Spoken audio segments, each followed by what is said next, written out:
جہاں مبینہ طور پر بچوں کے جنسی استحصال سے متعلق ویڈیوز اور تصاویر صرف 99 روپے جیسی معمولی رقم میں فروخت کی جا رہی تھی۔ یہ اشتہارات عام پوسٹ نہیں تھے بلکہ پیڈ ایڈورٹائزمنٹس تھے۔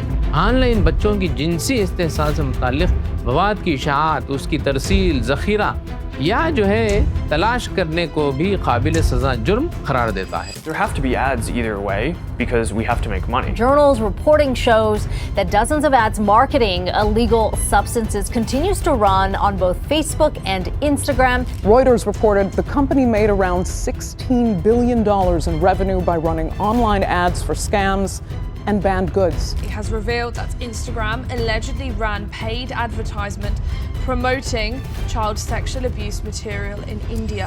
Sir, you headed the ads business, sir. You were the director before you became head of Meta India, sir. Sir, will you please give us an answer, sir? How do you sustain a business model in which users don't pay for your service? Senator, we run ads.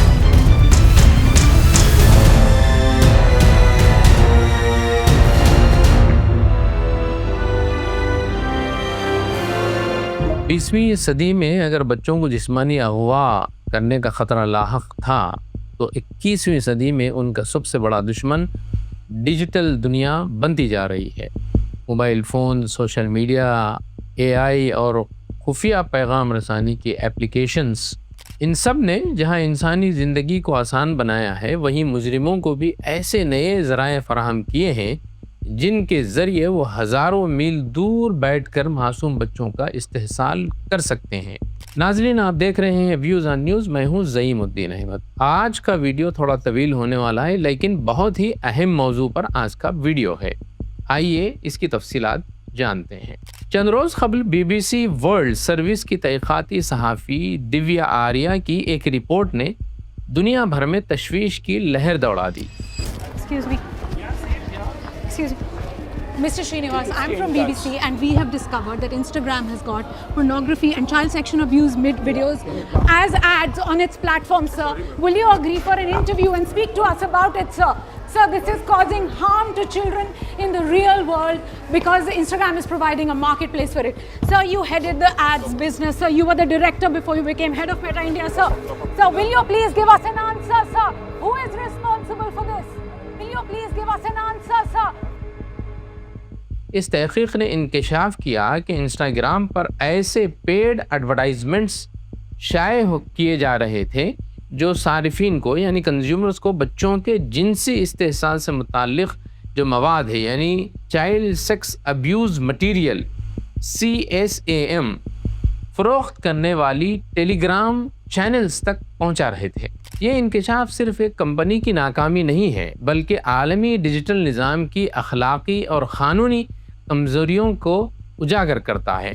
بین الاقوامی ادارے اب child pornography کی اصطلاح استعمال کرنے سے گریز کر رہے ہیں کیونکہ پورنوگرافی میں رضامندی کا مفہوم پایا جاتا ہے جبکہ کسی بچے کی رضامندی قانونی یا اخلاقی طور پر معتبر نہیں ہوتی۔ اسی لیے اب پوری دنیا میں چائلڈ سیکس ابیوز مٹیریل یا child sex exploitation and abuse material یہ اصطلاحیں استعمال کی جا رہی ہیں، یعنی ایسی ہر تصویر، ویڈیو یا ڈیجیٹل فائل دراصل کسی بچے کے ساتھ ہونے والے ایک حقیقی جنسی جرم کا ریکارڈ ہوتی ہے۔ بی بی سی کی تحقیق میں کیا سامنے آیا ہے اس کو جان لیجیے۔ بی بی سی کی کئی ماہ پر مشتمل تحقیقات میں معلوم ہوا کہ انسٹاگرام پر ایسے اشتہارات چل رہے تھے جن میں انتہائی قابل اعتراض الفاظ استعمال کیے جا رہے تھے۔ ان اشتہارات پر کلک کرنے کے بعد صارفین کو براہ راست ٹیلی گرام کے ایسے چینلز تک پہنچایا جاتا تھا جہاں مبینہ طور پر بچوں کے جنسی استحصال سے متعلق ویڈیوز اور تصاویر صرف 99 روپے جیسی معمولی رقم میں فروخت کی جا رہی تھی۔ اس سے بھی زیادہ حیرت انگیز اور تشویشناک حقیقت یہ ہے کہ یہ اشتہارات عام پوسٹ نہیں تھے بلکہ پیڈ ایڈورٹائزمنٹس تھے، یعنی وہ اشتہارات جو کمپنی کے اشتہاری نظام سے منظوری حاصل کرنے کے بعد ہی شائع ہوتے ہیں یا نشر ہوتے ہیں۔ Children presented in sexually suggestive scenarios alongside adults. I could hardly believe that Instagram's algorithm had shown me not just porn, but ads with child sexual abuse material. CSAM.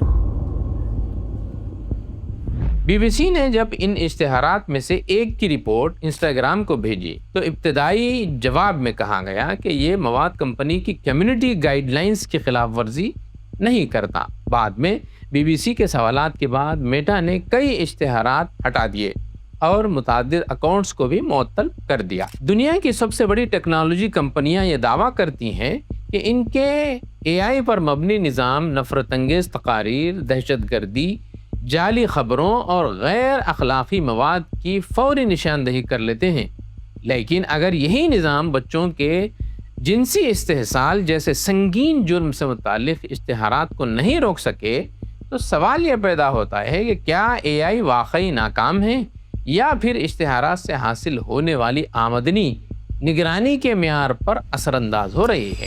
Our vision is personal superintelligence.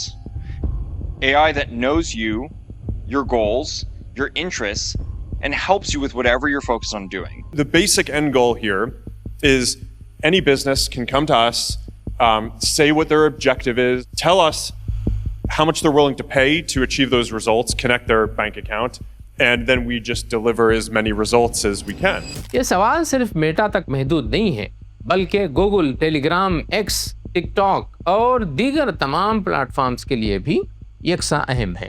Hindustan دنیا کے ان ممالک میں شامل ہے جہاں internet استعمال کرنے والوں کی تعداد 90 کروڑ سے تجاوز کر چکی ہے۔ اس کے ساتھ ساتھ آن لائن بچوں کے استحصال کے واقعات میں بھی اضافہ دیکھا گیا ہے۔ National crime record bureau NCRB کے مطابق بچوں کے خلاف آن لائن جرائم میں مسلسل اضافہ ریکارڈ کیا جا رہا ہے، جبکہ ماہرین کا خیال ہے کہ اصل تعداد اس سے کہیں زیادہ ہو سکتی ہے کیونکہ بے شمار واقعات تو رپورٹ ہوتے ہی نہیں ہیں، جبکہ ہندوستان میں بچوں کے تحفظ کے لیے متعدد قوانین نافذ ہیں۔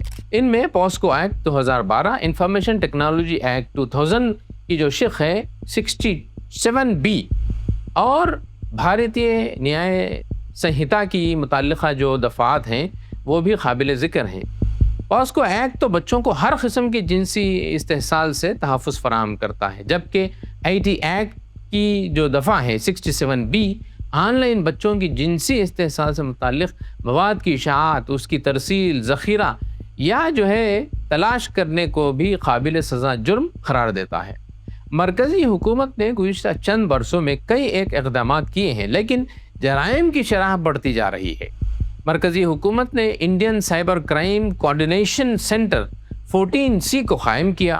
نیشنل سائبر کرائم رپورٹنگ کے ذریعے وہ جو چائلڈ پورنوگرافی ہے یا پھر چائلڈ ابیوز ہے اس کی رپورٹنگ کا نظام بنایا گیا ہے۔ Meta, the parent company of Instagram and Facebook, is identifying CSAM and reporting it to the police. Then why aren't the police seeing the ads that are flooding my Instagram feed? Interpol اور CBI کی مدد سے ہزاروں web sites block کیے گئے ہیں۔ IT rules 2021 کے تحت سوشل میڈیا کمپنیوں پر زیادہ ذمہ داری عائد کی گئی ہے۔ 2026 کی نئی جو امینڈمنٹس ہیں اس کے ذریعے بچوں کے استحصال سے متعلق مواد ہٹانے کی مدت 24 گھنٹے سے کم کر کے صرف 2 گھنٹے کر دی گئی ہے۔ ان سب کے باوجود جرائم میں کمی نہیں دیکھی گئی۔ BBC کی رپورٹ منظر عام پر آنے کے فوراً بعد مرکزی حکومت نے سخت رد عمل ظاہر کیا۔ اطلاعات کے مطابق مرکزی وزیر برائے electronics and information technology Ashwini Vaishnaw نے وزارت معیشت کو ہدایت دی ہے کہ میٹا کے حکام سے وضاحت طلب کی جائے کہ آخر ایسے اشتہارات انسٹاگرام پر کیسے منظور ہوئے ہیں۔ یہ اقدام اس بات کی علامت ہے کہ حکومت اس معاملے کو انتہائی سنجیدگی سے دیکھ رہی ہے۔ تاہم اصل سوال صرف وضاحت طلب کرنے کا نہیں ہے بلکہ اس پورے نظام کی جواب دہی کا ہے۔ دنیا بھر میں متعدد تحقیقات سے معلوم ہوا ہے کہ خفیہ پیغام رسانی کی بعض ایپس خصوصاً ٹیلی گرام کے بعض نجی چینلز غیر قانونی سرگرمیوں کے لیے استعمال ہوتے رہے ہیں۔ اگرچہ خود ٹیلی گرام کا موقف ہے کہ وہ غیر قانونی مواد ہٹاتا ہے، لیکن کلوزڈ گروپس اور انکرپٹڈ چینلز کی وجہ سے نگرانی کرنا ہمیشہ ایک بڑا چیلنج بنتی رہی ہے۔ آج صرف اصل تصاویر ہی نہیں بلکہ AI کے ذریعے جعلی تصاویر اور ویڈیوز بھی تیار کی جا سکتی ہیں۔ ماہرین خبردار کر رہے ہیں کہ مصنوعی ذہانت یعنی AI مستقبل میں بچوں کے استحصال کی نئی شکلیں پیدا کر سکتی ہے، اس لیے قانون سازی کو بھی اسی رفتار سے آگے بڑھانا ہوگا۔ یہ مسئلہ صرف حکومت یا پولیس حل نہیں کر سکتی، والدین کی ذمہ داریاں بھی پہلے سے کہیں زیادہ بڑھ گئی ہیں۔ بچوں کو انٹرنیٹ کے محفوظ استعمال کی تعلیم دی جائے، موبائل اور سوشل میڈیا پر مناسب نگرانی رکھی جائے، کسی بھی مشتبہ رابطے یا مواد کی صورت میں فوری اس کا نوٹ لیا جائے اور مناسب کارروائی کی جائے۔ بچوں کو یہ اعتماد دلایا جائے کہ اگر انہیں کوئی شخص آن لائن ہراساں کر رہا ہے، پریشان کر رہا ہے، تو وہ بلا خوف اپنے والدین یا پھر اپنے اساتذہ کو بتائیں۔ اسکولوں اور کالجوں میں ڈیجیٹل سیفٹی کو بطور نصاب اس کا حصہ بنایا جائے۔ بدقسمتی سے ہمارے ملک میں آج بھی بیشتر بچے سائبر تحفظ، on line black mailing, grooming اور ڈیجیٹل استحصال کے بارے میں بنیادی معلومات سے بھی محروم ہیں۔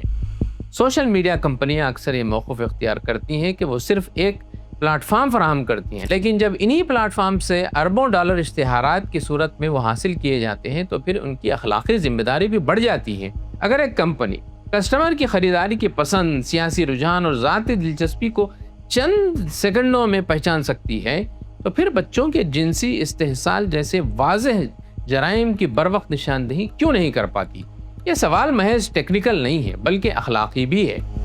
CSAM صرف پولیس یا سائبر کرائم کا مسئلہ نہیں ہے، یہ خاندانی نظام، اخلاقی تعلیم، نفسیاتی صحت، ڈیجیٹل کلچر اور عالمی سرمایہ دارانہ ٹیکنالوجی ماڈل سے بھی جڑا ہوا مسئلہ ہے۔ جب سوشل میڈیا کا بنیادی مقصد کسٹمر کی توجہ کو زیادہ سے زیادہ دیر تک اپنی گرفت میں رکھنا ہو تو مجرم بھی انہی الگوریدمز کا ناجائز فائدہ اٹھاتے ہیں۔ BBC کی یہ تحقیق ایک مرتبہ پھر ثابت کرتی ہے کہ ڈیجیٹل دنیا میں صرف قانون کافی نہیں ہوتا، ضرورت اس بات کی ہے کہ حکومتیں، عدلیہ، ٹیکنالوجی کمپنیاں، تعلیمی ادارے، والدین اور سماج یہ سب مل کر ایک ایسا مضبوط نظام قائم کرے جہاں بچوں کا تحفظ کسی تجارتی مفاد سے کم اہم نہ سمجھا جائے۔